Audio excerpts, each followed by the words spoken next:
जय श्री राम। सभी श्रोताओं का मेरे संत कल्याणवाणी चैनल में हार्दिक स्वागत है। आज श्री राम कृष्ण परमहंस जी महाराज द्वारा सुनाई गई बोध कथाओं के अंतर्गत कामिनी का बंधन के संबंध में उनके द्वारा सुनाई गई कथाएं मैं आपको सुनाने जा रहा हूं, जो वे अपने शिष्यों को किसी विषय को समझाने के लिए सुनाया करते थे। तो कहानी है जो श्री ठाकुर जी ने सुनाई थी। एक बार एक आधुनिक विद्या विभूत शिक्षित व्यक्ति श्री राम कृष्ण के साथ तर्क वितर्क कर रहा था। उसका मत यह था कि संसार में रहकर भी संसार से निर्लिप्त रहा जा सकता है। श्री राम कृष्ण ने उससे कहा, तुम लोगों के निर्लिप्त संसारी कैसे होते हैं जानते हो? एक घर में एक गरीब ब्राह्मण कुछ सहायता मांगने गया। उस घर का मालिक ऐसा ही एक निर्लिप्त संसारी था, यानी वह अपने हाथ में एक पैसा भी नहीं रखता था, सब कुछ पत्नी के हाथ में सौंप देता था। मालिक ने कहा, महाराज मैं तो रुपए पैसों को छूता तक नहीं, आप फिजूल ही मेरे पास पैसे मांग रहे हैं। ब्राह्मण भी किसी हालत में छोड़ने वाला नहीं था। वह बहुत आरजू मिन्नत करने लगा। जब घर के मालकिन ने देखा कि वह कुछ पाए बिना छोड़ने वाला नहीं है, तो वह बोला, अच्छा तो आप कल आइए, देखूं आपके लिए यदि कुछ मैं कल कर सकूं। फिर उसने घर के अंदर जाकर पत्नी से कहा, देखो एक गरीब ब्राह्मण बड़े संकट में पड़ गया है, उसे 1 रुपया देना ही होगा। सुनते ही उसकी पत्नी गुस्से से तिलमिलाकर बोली, वाह तुम तो बड़े ही दानदाता बन गए। रुपए पैसे क्या घास पत्ते जैसे हो गए हैं कि तोड़ कर दे दिए जाए। लाला जी तब शक पकाकर धीरे धीरे विनती के स्वर में कहने लगे, गरीब आदमी है, बहुत पीछे पड़ा है, 1 रुपये दिए बिना नहीं चल सकता। तब मालकिन ने काफ़ी विरोध के बाद एक दुअन्नी निकालकर झल्लाते हुए कहा, मैं रुपया हरगिज नहीं दे सकूंगी, यह दुअन्नी ले जाओ। लाला जी तो निर्लिप्त संसारी ठहरे। निरुपाय होकर उन्होंने पत्नी ने जो दिया वही रख लिया और दूसरे दिन उस ब्राह्मण को दे दिया। तो ऐसे निर्लिप्त संसारियों का यही हाल है। उनका स्वयं कोई बस नहीं चलता।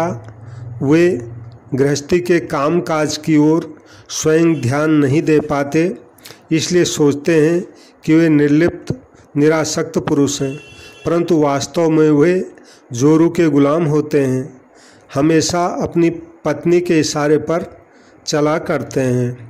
जय श्री राम। अब कामिनी कंचन के संबंध में दूसरी कथा ठाकुर जी सुनाते हैं। पहले जयपुर के गोविंद देव जी के मंदिर के पुजारी लोग विवाह नहीं करते थे। उस समय वे अत्यंत तेजस्वी थे। एक बार राजा ने उन्हें बुला भेजा, परंतु वे नहीं गए। कहा, राजा को यहाँ आने को बोलो। बाद में राजा ने उनका विवाह करा दिया। तब फिर उन्हें बुलवाना नहीं पड़ता था, वे स्वयं ही राजा के पास चले आते और कहते, महाराज हम आशीष देने आए हैं, हम यह निर्माल्य लाए हैं, इसे धारण कीजिए। अब वे ऐसा करने को विवश थे, क्योंकि आज घर की दीवार खड़ी करनी है, कल बच्चे का अन्नप्राशन है, परसों उसका विद्यारंभ करना है और इन सब के लिए पैसा चाहिए। तुम लोग तो स्वयं देख ही रहे हो, दूसरे की नौकरी स्वीकार कर तुम कैसे पराधीन बन गए हो। देखो न, इतनी परीक्षाएं पास किया हुआ, इतनी अंग्रेजी जानने वाला पंडित भी नौकरी स्वीकारते ही दोनों जून साहब के बोट की चोट सहता जाता है। इतना अपमान, दासत्व की यह यातना क्यों सहनी पड़ती है? इसका एकमात्र कारण है कामिनी का मोह। जय श्री राम। अब कामिनी के बंधन के संबंध की अगली कथा ठाकुर जी सुनाते हैं। एक आदमी नौकरी की तलाश में बहुत ही परेशान था। ऑफिस के बड़े बाबू के पास जाते जाते उसकी नाक में दम आ गया, पर बड़े बाबू इतना ही कहते कि इस समय नौकरी खाली नहीं है, बीच बीच में आकर पूछ लिया करो। ऐसा करते हुए बहुत समय बीत गया, पर नौकरी लगने की कोई उम्मीद ही नहीं दिखाई दी। एक दिन उस आदमी ने अपने एक दोस्त के आगे अपना दुखड़ा रोया। सुनते ही दोस्त बोल उठा, वाह रे तेरी अक्ल, उस आदमी के पास चक्कर लगाने से क्या होने वाला है। तू एक काम कर, तू गुलाबी के पास जाकर उसे राजी करा ले, देख कल ही तेरी नौकरी लग जाएगी। वह आदमी बोला, अब तो मैं अभी उसके पास चला। गुलाबी बड़े बाबू की रखेल थी। वह आदमी उसके पास जाकर कहने लगा, अम्मा मैं बड़ी मुसीबत में पड़ गया हूँ, बहुत दिनों से कोई काम धंधा नहीं है, बाल बच्चों के भूखे मरने की बारी आ गई है। ब्राह्मण का बेटा ठहरा, दूसरा कुछ काम तो कर नहीं सकता, कहाँ जाऊँ, क्या करूँ, तुम एक बार कह दो तो मुझे नौकरी मिल जाए। तो गुलाबी के मन में दया आ गई। उसने सोचा, अरे बेचारा गरीब ब्राह्मण बड़ी तकलीफ़ पा रहा है। वह बोली, तो बेटा किससे कहना होगा। उम्मीदवार ने कहा, तुम कृपा करके एक बार बड़े बाबू से कह दो तो मुझे काम मिल जाए। गुलाबी बोली, ठीक है, मैं आज ही बाबू से बताती हूँ। दूसरे ही दिन सवेरे उस उम्मीदवार के पास एक चपरासी ने आकर खबर दी कि उसे बड़े बाबू ने आज ही ऑफिस में जाने को कहा है। उसके जाते ही बड़े बाबू ने ऑफिस के सबसे बड़े साहब के पास सिफारिश कर दी, ये सज्जन हमारे काम के लिए बहुत ही योग्य हैं, इनके द्वारा ऑफिस को विशेष लाभ होगा, इन्हें नियुक्त किया जा रहा है। कामिनी का ऐसा ही प्रभाव है। सारा जग इस कामिनी और कांचन को लेकर भूला हुआ है। जय श्री राम। तो अगली कथा ठाकुर जी कामिनी के बंधन के संबंध में सुनाते हैं। एक पंडित जी के शिष्य की कपड़े की दुकान थी। एक बार पंडित जी को पोथी पत्रा बांधने के लिए एक खंड कपड़े की ज़रूरत पड़ी। उन्होंने अपने शिष्य की दुकान में आकर अपनी आवश्यकता जताई। शिष्य कहने लगा, अरे महाराज, पहले बतलाने से अच्छा होता, यानी पहले अगर बताते तो अच्छा होता। अभी कुछ ही दिन पहले एक खंड बचा था, पर वह मैंने एक सज्जन को दे दिया। खैर अब की अगर छोटा खंड बचे तो आपके लिए रख दूंगा, पर आप बीच बीच में आकर खबर लेते जाइए। गुरुजी उसकी बात मानकर जाने लगे। इधर शिष्य की पत्नी घर के भीतर से ये सब देख रही थी। गुरुजी को जाते देख उसने आदमी भिजवाकर उन्हें घर के अंदर बुला भेजा। गुरुजी अंदर आए। शिष्य की पत्नी ने पूछा, महाराज आप मालिक से क्या मांग रहे थे। गुरुजी ने सब बातें बतला दी। तब शिष्य पत्नी ने कहा, तो आप जाइए, कल ही आपके यहाँ कपड़ा भिजवा देती हूँ। गुरुजी ने कहा, ठीक है। ऐसा कहकर गुरुजी चल दिए। रात को जब वह शिष्य दुकान बंद कर घर आया तो उसकी पत्नी ने पूछा, क्या तुम दुकान बंद करके आए हो। वह बोला, हाँ। क्यों, क्या बात है। पत्नी बोली, तुम अभी जाकर मेरे लिए 2 अच्छे खंड कपड़े ले आओ। शिष्य कहने लगा, उसमें क्या रखा है, मैं कल ही तुम्हें 2 बहुत अच्छे खंड ला दूंगा। पत्नी बोली, नहीं नहीं, यह नहीं होगा, तुम अभी ले आओ। आखिर शिष्य बेचारा क्या करता। यह तो गुरु थे नहीं कि बीच बीच में आकर खबर लेने को कहा जाए। यह तो गुरु के भी गुरु महागुरु का हुक्म था।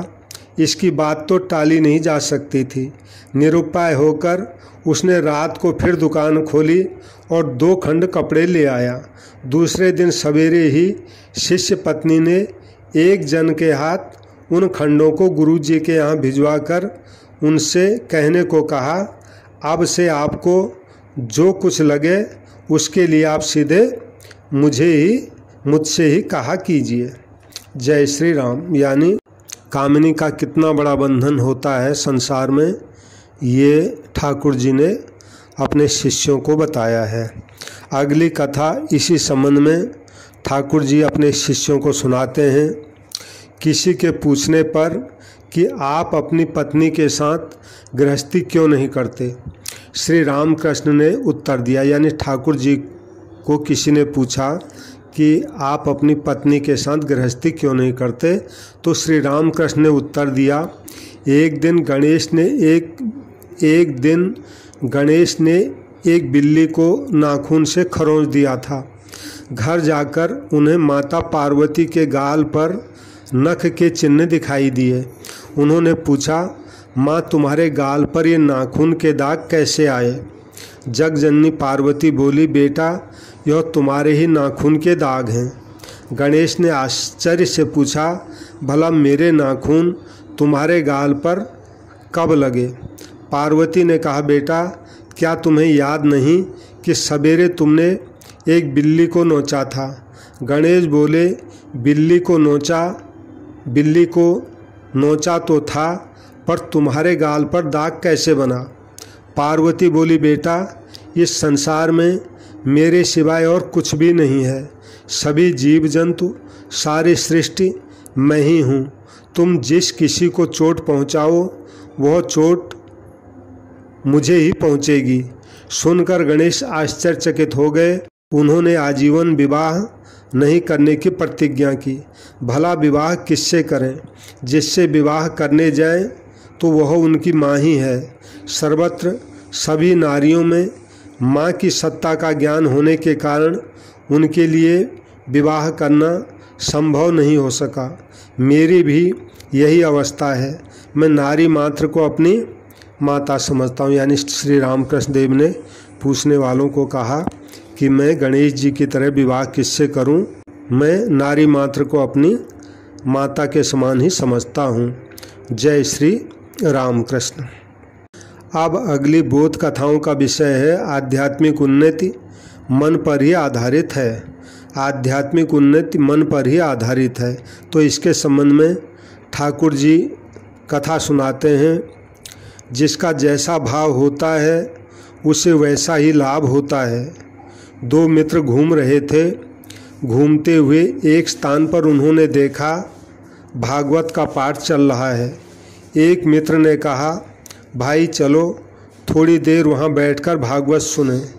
दूसरा बोला, ना भाई भागवत सुनकर क्या होगा, चलो अमुक वैश्या के यहाँ जाकर मौज उड़ाएं। पहला मित्र इस पर राजी नहीं हुआ। वह जाकर भागवत सुनने लगा। दूसरा मित्र वैश्या के घर जा पहुंचा, परंतु वहां जाकर वह मौज नहीं उड़ा सका। वह यही सोचने लगा कि हाय मैं यहाँ क्यों आया। मेरा दोस्त वहाँ बैठकर कितना सुंदर हरि गुणगान सुन रहा है। उधर दूसरा मित्र भागवत सुनने बैठा तो बैठकर केवल यही विचार करने लगा कि हाय मैं अपने दोस्त के साथ क्यों नहीं गया। वह इस समय वहाँ कितना मौज उड़ा रहा होगा। परिणाम यह हुआ कि जो व्यक्ति भागवत सुन रहा था उसे तो वैश्या के घर जाने का फल मिला, और जो वैश्या के घर बैठा था उससे भागवत श्रवण का फल मिला। जय श्री राम। यानी भावनाओं का कितना फर्क पड़ता है ये ठाकुर जी ने सुनाया है। यानी भावना ही मुख्य है, क्रिया मुख्य नहीं है, भावना मुख्य है। जय श्री राम। अब इसी संबंध की दूसरी कथा ठाकुर जी सुनाते हैं। किसी शिव मंदिर के निकट एक सन्यासी रहा करते थे। सामने ही एक वैश्या का मकान था। वैश्या के यहाँ दिन रात लोगों का तांता लगा रहता। उसका जीवन देख सन्यासी के मन में बहुत दुख होता। एक दिन सन्यासी ने उस वेश्या को बुलाकर फटकारते हुए कहा, तू बड़ी पापिन है, दिन रात पाप किया करती है। अरे अंत में तेरी क्या गति होगी। सुनकर वेश्या को अत्यंत पश्चाताप हुआ और वह मन ही मन स्वयं को धिक्कारती हुई ईश्वर से खूब प्रार्थना करने लगी। वह दूसरा कुछ नहीं कर सकती थी, पेट के लिए उसे यही धंधा करना पड़ता था। परंतु उस दिन से जब वह कभी पाप कर्म करती तो अत्यंत कातर होकर भगवान से प्रार्थना करती और क्षमा मांगती। इधर सन्यासी ने विचार किया, देखूं आज से इसके पास कितने लोग आते हैं। और उस दिन से वे सन्यासी वेश्या के यहाँ जितने लोग आते उतने ही कंकड़ एक और जमा कर रखने लगे, यानी जितने लोग वहाँ जाते उतने ही कंकड़ वो इकट्ठे करने लगे। होते होते कंकड़ों की ढेरी जम गई। फिर एक दिन सन्यासी ने उस स्त्री को कंकड़ों की ढेरी दिखाकर कहा, देख थोड़े ही दिनों में तूने कितना पाप किया है, अब भी तू सावधान हो जा। कंकड़ों की ढेरी देख वो स्त्री व्याकुल हो गई और रोते हुए भगवान से प्रार्थना करने लगी, हे भगवान मुझे बचाओ, मेरी रक्षा करो। भगवान की लीला अगम्य है। कुछ ही दिन बाद उस वेश्या और सन्यासी दोनों की एक साथ ही मृत्यु हो गई। उस समय यमदूत आकर सन्यासी को और विष्णुदूत आकर वेश्या को ले जाने लगे। यमदूतों को देख सन्यासी ने घबरा कर कहा, तुम लोगों से भूल हो गई है, विष्णुदूत मेरे लिए आए होंगे और तुम लोग अवश्य ही उस वेश्या के लिए भेजे गए हो। यमदूतों ने कहा, नहीं नहीं, हमसे कोई भूल नहीं हुई है, सब ठीक ही है। सन्यासी ने क्रोधित होकर कहा, क्या मैं जीवन भर भगवान का नाम लेता रहा और वह औरत वेश्यागिरी करती रही, पर इस समय मुझे तुम लोग और उसे विष्णु दूत ले जाएंगे, यह कैसी बात है। यमदूतों ने कहा, उसने वेश्यागिरी नहीं की, वेश्यागिरी तो तुम करते रहे और तुमने भगवान का नाम नहीं लिया, भगवान का नाम तो वह लेती रही। तुम अच्छी तरह सोच कर देखो, जिसका जैसा भाव है उसे वैसा ही लाभ होता है। जय श्री राम। तो ठाकुर जी ने भावना का फल बताया है कि भावना ही प्रधान है। आदमी की क्रिया उतनी प्रधान नहीं है जितनी भावना प्रधान है। जय श्री राम। तो ये बोध कथाओं का दूसरा भाग है और अन्य कथाएं में अगले भाग में फिर कहूँगा। सभी श्रोताओं से मेरी प्रार्थना है कि मेरे संत कल्याणवाणी चैनल को सब्सक्राइब करें और संतों की कल्याणकारी वाणी है इसको लाइक करें और शेयर ज़रूर करें। और जहाँ भी संतों को की कल्याणकारी वाणी मुझे मिलेगी मैं अपने इस चैनल पे उसको रखूँगा। सबको प्रणाम, सबको राम राम। जय श्री राम, जय श्री राम।